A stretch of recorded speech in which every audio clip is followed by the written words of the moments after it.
Remember that time I said I wasn't gonna pay off my car? I did it.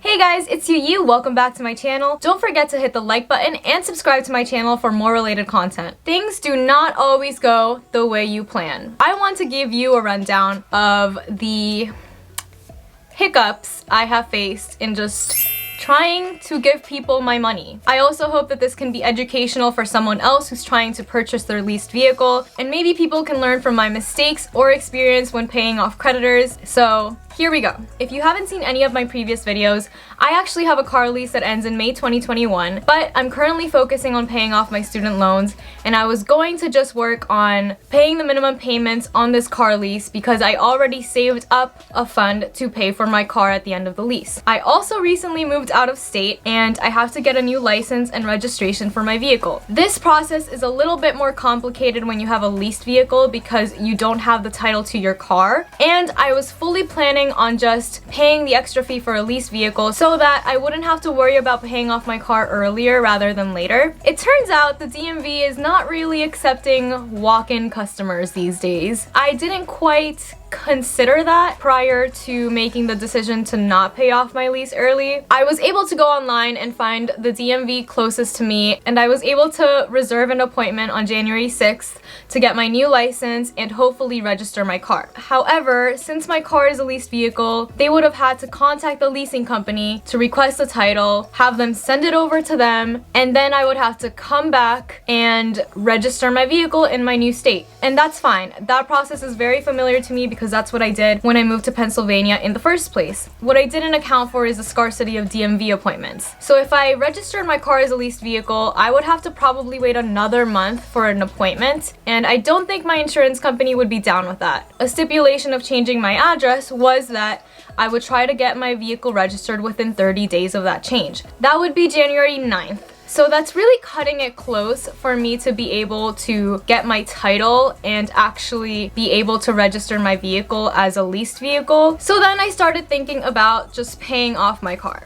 I had the money saved up, there was no problem with that, and if I could get my title soon enough, then maybe I would only have to take one trip to the DMV and be done with it. Maybe I wouldn't get my license plates then, but I would at least have it registered and my insurance company would be happy. On December 9th, I logged into my Nissan Finance portal. I got my customer direct payoff quote. My payoff letter stated that I had to pay $13,794.62 via check to an address in Texas. This check had to be received by them by December 12th, 2020. That was 3 days away from the date I got my payoff letter. As you can tell by now, I am very much cutting it close to this date, so I decided to immediately write a check, made sure I had the funds in my account for everything, including taxes and fees, sign an odometer statement with the current mileage on my car, put everything in an envelope, and book it to the post office. Therefore, I had to pay like $26 for this whole transaction. The good thing about priority mail is that I was able to require a signature upon receipt. This allowed me to be able to track the package and know when it was signed and delivered. This is very important. Once that was sent out in the mail, I was like, yes, I'm about to pay off my car. It should arrive by 3 p.m. the next day. It arrived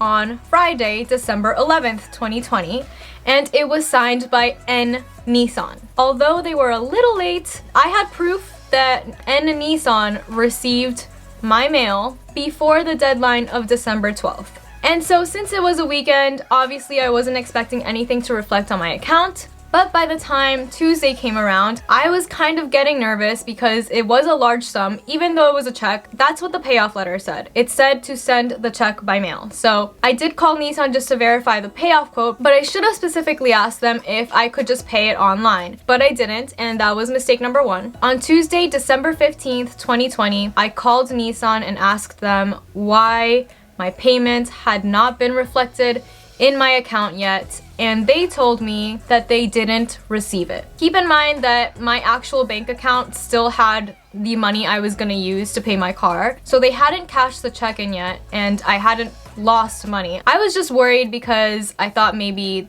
it went to the wrong Nissan department or something like that. Since they had no record of the receipt of this check, I actually told them that I was tracking it and it said that they had signed it. In response, they just told me to wait a few days because these things usually take a little longer to reflect on the account. Tuesday night, I was obsessively refreshing my Nissan portal, and then I saw that my $13,794.62 had finally been applied to my account. However, since it was December 15th, past December 12th, I apparently owed an extra $8.18 because that is the difference between the new payoff quote and the payoff quote that I saw prior to sending my letter. Apparently now I have this $8 outstanding balance that I shouldn't have to pay in the first place because I did send my check-in prior to the December 12th deadline. On December 16th, 2020, I called Nissan again. They told me that since my payment was posted on December 15th, 2020, that I still owed the $8.18 and that they had no proof of receiving it prior to December 12th.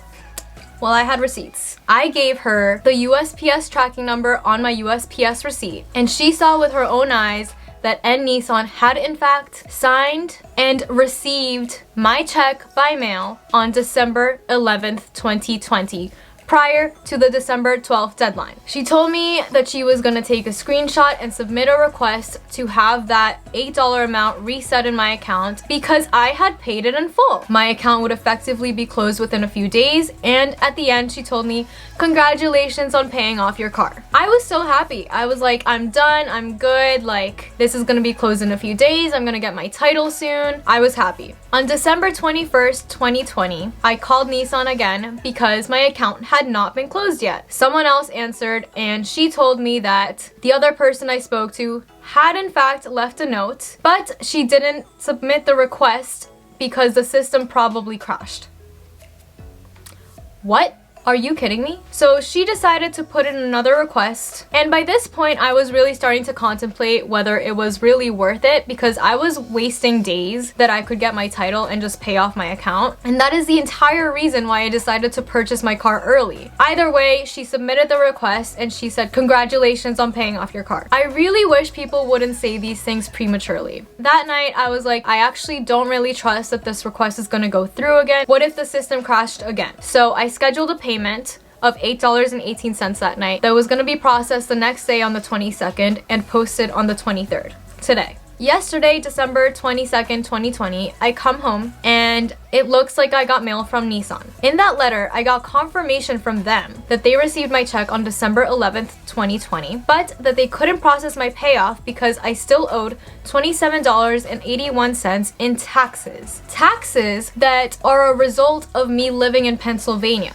I had already changed my address in the Nissan portal and officially with USPS, so there is no reason why they should be charging me Pennsylvania taxes. This doesn't even match the $8.18 on the Nissan portal. What is going on here? I called Nissan again yesterday and I spoke with this guy who seemed to really understand where I was coming from and understood why I was getting frustrated. I didn't owe $8 and I didn't really owe Pennsylvania taxes because I didn't live there anymore. He reviewed the request that other people had put in to waive my $8 fee. He also gave me a little bit more information about where that request goes. Apparently it goes to a different department, but it's still possible that they could reject it. So it wasn't even sure that I was gonna get it waived after they sent it to this other department. And at this point, I really just wanted to close my account. I still had my scheduled payment of $8.18 that was gonna be processed that day. So while I was talking to him, I just wanted to verify with him whether or not I did owe the $27.81 that I got in the mail, or if I could just pay the $8 amount online and be done with it. He told me I could pay it online. Apparently I could have paid the whole thing online. I could have saved myself $26 in shipping, a whole week of just worrying about where my money even went. But they clearly have some issues with their system about being able to reconcile changes very quickly, and it's really not fair to the customer. So I told him on the phone, you know what, thank you for helping me. At least I know that I only owe these $8.18. So I'm just gonna keep my scheduled payment there and hopefully it posts the next day. I also asked him if I do send this $8 payment from my account and then the request is approved to waive my $8 amount, will I get a reimbursement? And he said probably not because my account would technically be closed by then. And I really think that is a huge flaw in the system because I personally know that when I have refinanced my student loans. And if my new lender pays too much of an extra amount to my old lender, the old lender either sends a check to my new lender or sends me a check so that I can credit it to my account. I don't know if that's gonna happen here, but again, it's $8, but to me, those $8 are a difference between me having the title to my car and not having the title to my car, which is very important to me. Today is the next day and I paid off my car. My account says 0. It still says that I have to pay my minimum payment on my car lease by January 13th.